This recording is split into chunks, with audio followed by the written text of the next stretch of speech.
मीना और गुड़िया दो बहनें थीं।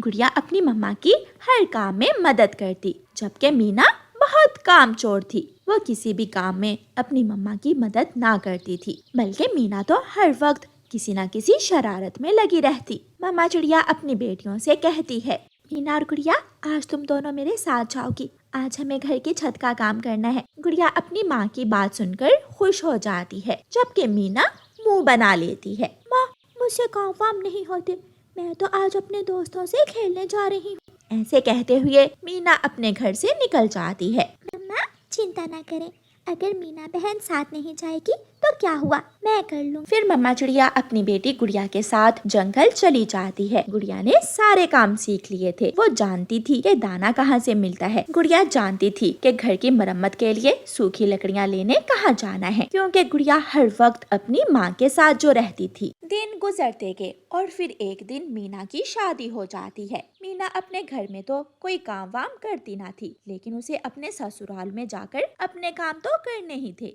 बहू, तुम मेरा कोई काम करो या ना करो, लेकिन अपने काम तुम्हें खुद ही करने हैं। लेकिन सासू माँ, मैंने तो कभी कोई काम नहीं किया। अगर काम करोगी तो आहिस्ता आहिस्ता सब सीख जाओगी। जाओ जंगल से सूखी लकड़ियाँ लेकर आओ। मीना अपने घर से निकलती है। मीना सारे जंगल में घूमती है, लेकिन उसे क्या मालूम था कि सूखी लकड़ियाँ कहाँ से मिलती हैं। इसलिए वो थक हार कर बिना लकड़ियाँ लिए ही घर वापस आ जाती है। बहू, सूखी लकड़ियाँ कहाँ हैं? तुम खाली हाथ ही लौट आई हो। सासू माँ, माफ करना, मुझे नहीं मालूम कि सूखी लकड़ियाँ कहाँ से मिलती हैं। बहू, अगर मेरी जगह कोई और सास होती तो अभी तुम्हें घर से निकाल देती। माँ हमेशा साथ नहीं रहती। अब तुझे सारी जिंदगी अपने काम खुद ही करने होंगे। आज से अपना खाना भी तुम खुद ही बनाया करोगी। मीना रसोई में जाती है। उसे तो आलू की भुजिया भी नहीं बनाना आती थी। वो आलू काट लेती है और हंडिया चूल्हे पर रखती है। मीना एक मुट्ठी भरकर नमक की हंडिया में डाल देती है। शाम को मीना का पति खाना खाने लगता है। छी छी, ये भी कोई खाना है? माँ, ये खाना किसने बनाया है? तेरी पत्नी ने ही बनाया है। अब मुझसे नहीं बनता खाना। मैंने बता दिया है बहू को कि आज से खाना बहू ही बनाया करेगी। पति जी, मुझे माफ कर दे, मैं आहिस्ता आहिस्ता सब सीख लूंगी। अब मीना को बहुत पछतावा होता है कि अगर वो अपनी माँ के साथ काम करवाया करती तो आज उसे ससुराल में यूं बेइज्जत न होना पड़ता। मीना रोती हुई अपनी माँ के पास चली जाती है। माँ, क्या गुड़िया बहन अपने घर में खुश है? हाँ बेटी, जब से गुड़िया की शादी हुई है वो तो अपने घर में बहुत खुश है, क्योंकि वो जानती है कि घर को कैसे चलाते हैं। उसे सारे काम आते हैं। माँ, मैं भी सीखूंगी, मैं भी अब सारे काम सीखूंगी और अपने ससुराल जाकर सबका दिल जीत लूंगी। तो फिर चलो रसोई में, आज मैं आपको खाना बनाना सिखाती हूँ। फिर मीना रसोई में जाती है और मीना की मम्मा मीना को खाना बनाना सिखाती है। फिर मीना अपनी मम्मा के साथ जंगल जाती है और मीना की मम्मा मीना को बताती है कि घर बनाने के लिए सूखी घास और लकड़ियाँ कहाँ से मिलती हैं। मीना बेटी, जब बेटियाँ जवान हो जाएं तो उन्हें घर के सारे काम सीखने चाहिए, फिर ही वो अपने ससुराल जाकर अपने ससुराल वालों को खुश रख सकती है। हाँ माँ, मुझे मालूम हो गया है, मैंने आपका कहना ना मानकर हमेशा गलती की थी। ऐसे आहिस्ता आहिस्ता कुछ ही दिनों में मीना भी सारे काम सीख लेती है। एक दिन गुड़िया अपनी मम्मा से मिलने आती है तो मीना रसोई में खाना बना रही थी। माँ, क्या मीना बहन भी आई हुई है? हाँ, मीना भी आई हुई है। मीना घर के काम सीखने आई है मेरे पास। गुड़िया रसोई में मीना के पास जाती है। मीना बहन, मेरे ससुराल में सब मेरी बहुत इज्जत करते हैं, मेरा कहना मानते हैं, क्योंकि मैं उन्हें अच्छे अच्छे स्वादिष्ट खाने बनाकर जो खिलाती हूँ। गुड़िया बहन, मैंने भी माँ से सब सीख लिया है। अब मैं भी अपने ससुराल जाकर सबके दिल जीत लूंगी। फिर मीना अपने ससुराल चली जाती है और पहले ही दिन मीठी खीर बनाकर सबको खिलाती है। बेटा, आज तो मेरी बहू ने कमाल ही कर दिया। ऐसी स्वादिष्ट मीठी खीर बनाई है कि मजा ही आ गया। फिर दूसरे दिन मीना अपने घर की छत ठीक करने के लिए सूखी लकड़ियाँ लेकर आती है और केले के पत्ते लगाकर छत को सुरक्षित बनाती है। बहू, तुमने सब सीख लिया, यही मैं चाहती थी। कल तुम्हारे बच्चे भी होंगे। अब तुम अपने बच्चों को अपने पति के साथ मिलकर पाल सकती हो। सासू माँ, आप चिंता ना करें, अब मुझे पता चल गया है कि बेटियों को अपना घर चलाने के तरीके सीखना ही होते हैं। फिर मीना की सास मीना को गले से लगा लेती है और वो सास बहू मिलकर अपने सारे काम करती हैं। जंगल में ठंड का मौसम चल रहा था। उन दिनों जंगल में भोजन ढूंढना बहुत मुश्किल काम था। उड़ती हुई चिड़िया एक अनार के पेड़ पर आकर बैठ जाती है। उस पेड़ पर पके हुए लाल अनार लगे हुए थे। मैं आज बच्चों के लिए इस पेड़ से अनार तोड़ कर ले जाती हूँ। बच्चे अनार खाकर खुश हो जाएंगे। चालाक गोरी कौवी भी वहाँ आ जाती है। नाना चिड़िया, ये अनार ना खाना, ये बहुत खट्टे अनार हैं। मैं तो अपने बच्चों के लिए लेकर जाना चाहती थी ये अनार। कल मैंने अपने जग्गू को इसी पेड़ से एक अनार तोड़कर खिला दिया। अनार खाते ही उसका गला खराब हो गया। 2 टीके लगा कर गई है बुलबुल, मगर मेरे जग्गू का गला अभी तक ठीक नहीं हुआ। अच्छा, फिर तो मैं कोई दाना ही ढूंढ लेती हूँ। मैं तो नहीं खिलाऊंगी ऐसे खट्टे अनार अपने बच्चों को। चिड़िया वहाँ से उड़ जाती है। चिड़िया, तुम भी बहुत बेवकूफ हो। ये मीठे मीठे अनार तो केवल मेरा जग्गू ही खाएगा और तुम्हारे बच्चे खाएंगे सूखा दाना। फिर गोरी कौवी उस पेड़ से अनार तोड़कर अपने घर ले जाती है। मम्मा चिड़िया सारा दिन फिरती है। फिर शाम को मम्मा चिड़िया को कुछ दाने गेहूं के दिखते हैं। मम्मा चिड़िया बहुत खुश होती है और वो दाने लेकर अपने घर चली जाती है। मम्मा, आज बहुत देर कर दिया आपने घर आने में। बेटा, इन दिनों भोजन ढूंढना बहुत मुश्किल हो गया है। दूर दूर तक ना तो कोई दाना है और ना ही फल। मम्मा, कल से हम भी आपके साथ जाएंगे भोजन ढूंढने। आप थक जाओगे बेटी, आप ये दाना खा लो। फिर दोनों बच्चे दाना खाने लगते हैं। फिर दूसरे दिन बच्चे भी अपनी मम्मा के साथ भोजन लेने जाते हैं। चिड़िया और उसके बच्चे उड़ते हुए किसान के खेत की तरफ निकल जाते हैं। गोरी कौवी भी उड़ते उड़ते वहाँ आ जाती है।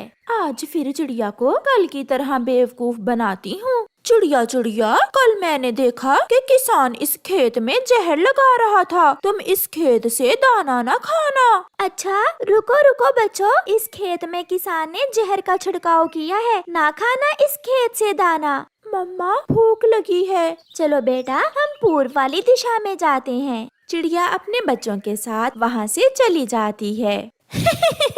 मुझे भी गोरी कहते हैं। गोरी है मेरा नाम और चिड़िया को तंग करना है मेरा काम।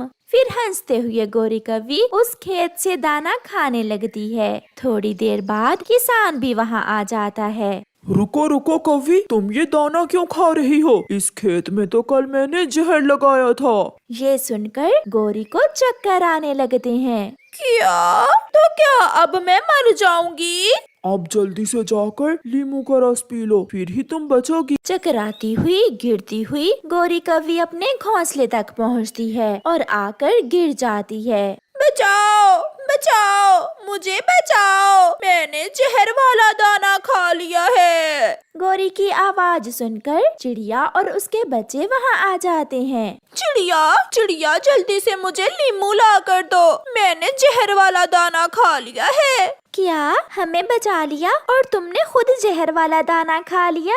चिड़िया जल्दी करो, मैं मर जाऊंगी। मेरी आंखों के सामने अंधेरा आ रहा है। बच्चों, आप यहीं बैठे, मैं अभी आती हूँ। फिर चिड़िया भागती है। लीमू का पेड़ कहाँ है चिड़िया जानती थी, इसलिए जल्दी ही चिड़िया वहाँ पहुँच जाती है। कुछ लीमू तोड़कर चिड़िया जल्दी से वापस आती है और गोरी कौवी को वो लीमू दे देती है। गोरी जल्दी से लीमू का रस पीती है, तब जाकर कहीं गोरी को सुकून होता है और वो अपनी आंखें खोलती है। चिड़िया, तुमने मेरी जान बचाई है। चिड़िया बहन, मैंने तो आपसे मजाक किया था कि किसान ने खेत में जहर लगाई है। जब तुम गई तो मैंने वहाँ से दाना खा लिया और मेरे साथ ये सब हुआ। गोरी, जो भी हुआ, तुमने मुझे और मेरे बच्चों को तो उस जहरीले खेत से बचा लिया।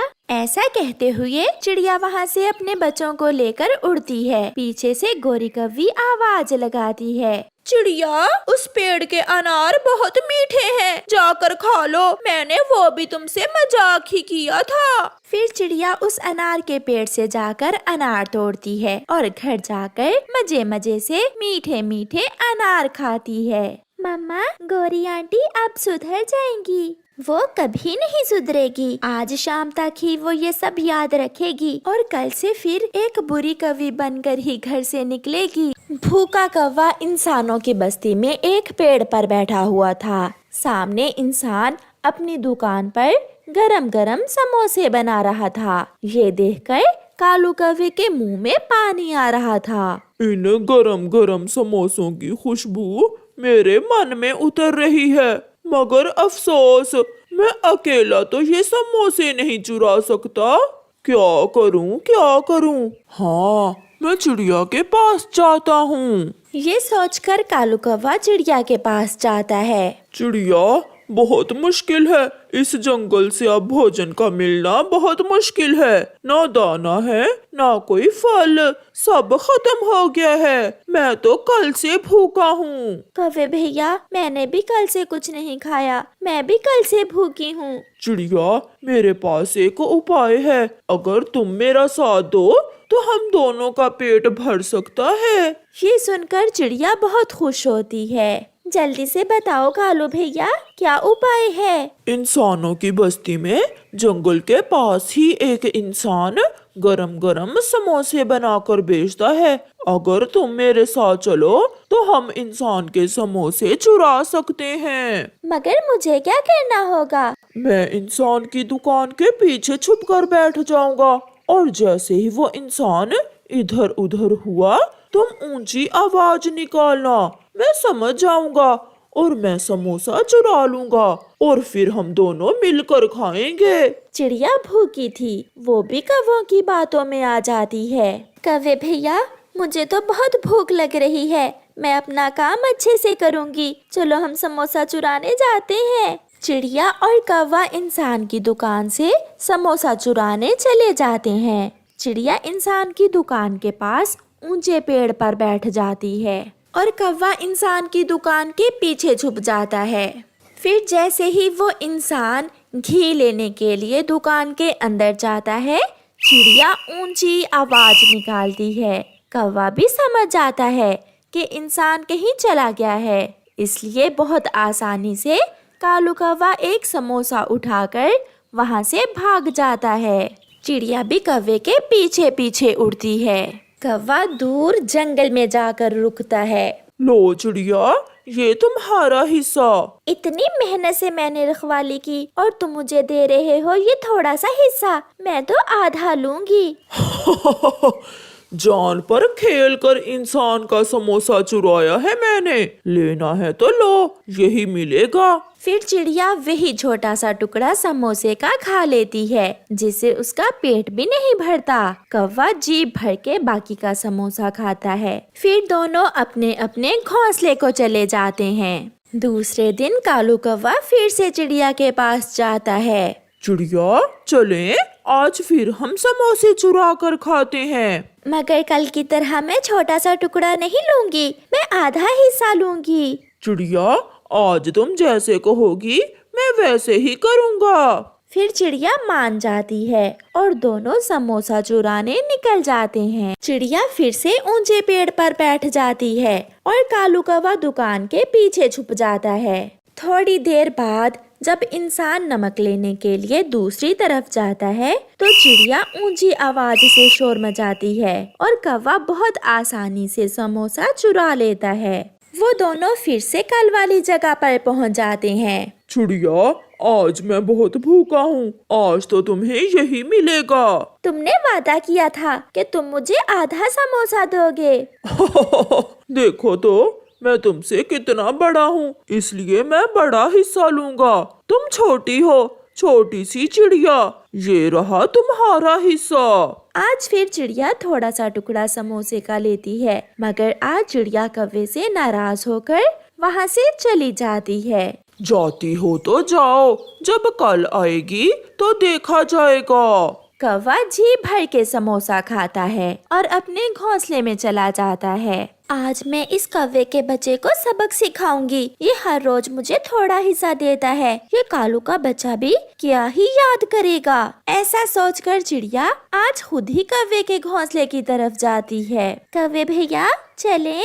वाह रे चिड़िया, आज तो तुम खुद ही आ गई हो। चलो चलो, जल्दी चलो, बहुत भूख लगी है। चिड़िया और कौवा दोनों आज फिर इंसान के समोसे चुराने चले जाते हैं, मगर आज चिड़िया ने कौवे को सजा देनी थी। ये कौवा नहीं जानता था। ऊंचे पेड़ पर चिड़िया बैठी हुई थी और कालू कौवा इंसान की दुकान के पीछे छुपा हुआ था।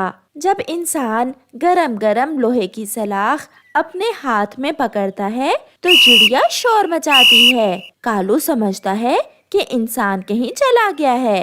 वो खुशी से निकलता है और जैसे ही समोसा उठाने के लिए आगे बढ़ता है, इंसान गरम गरम लोहे की सलाख कालू कौवे की पूंछ पर लगा देता है, जिससे कौवे की पूंछ में आग लग जाती है। बचाओ बचाओ, मुझे बचाओ, मेरी पूंछ से धुआं निकल रहा है। ऐसे शोर मचाता हुआ कौवा भागता है।